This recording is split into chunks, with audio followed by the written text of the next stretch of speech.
मावळ आम्ही वादळ आम्ही अरे मरणाचा बी काळ आम्ही। सर्वांना नमस्कार। मावळामी या यूट्यूब चॅनलमध्ये मी अरुण तुम्हा सर्वांचं पुन्हा एकदा स्वागत करतोय। आणि आज मी तुम्हाला घेऊन जाणार आहे अशा आध्यात्मिक ठिकाणी ज्या ठिकाणी भाविकांची खूप गर्दी असते आणि ते ठिकाण आहे संत बाळूमामा यांचे मंदिर। आणि हे मंदिर आहे महाराष्ट्र कर्नाटक सीमेवरून जवळच मेतगे या गावी।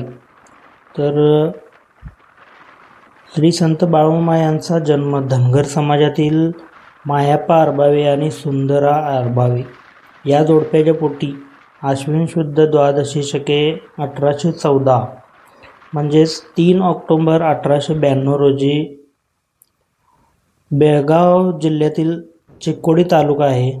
तर या चिक्कोडी तालुक्यामधील अक्कोळ गावामध्ये बाळूमामांचा जन्म झाला।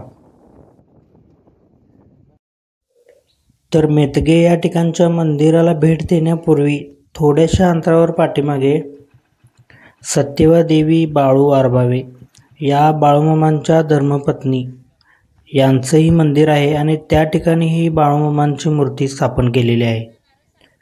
तर आता आपण जे बघत आहोत ते मेतगे गावाच्या थोडंसं पाठीमागे असलेलं हे भव्य मंदिर।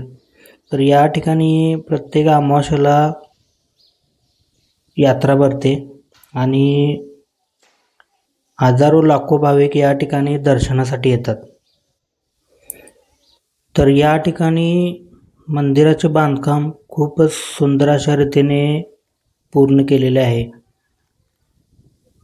दगडी भिंती आणि रंगीबेरंगी रंगांनी रंगवलेले कळस या मंदिराची शोभा अजूनच वाढवतात।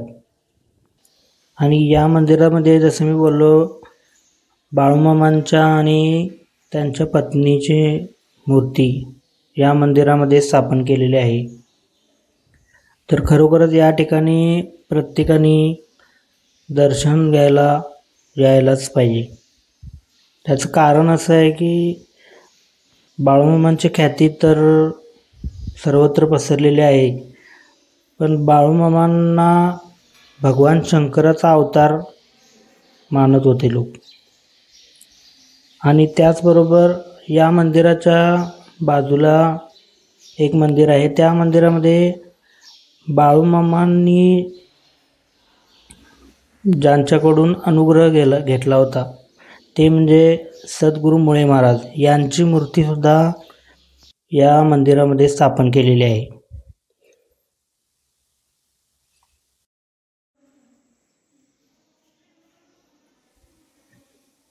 तर 4 सप्टेंबर 1966 या वर्षी बाळूमामांचं वय 73 वर्ष होतं आणि त्या वर्षी बाळूमामांनी आदमापूर या ठिकाणी समाधी घेतली।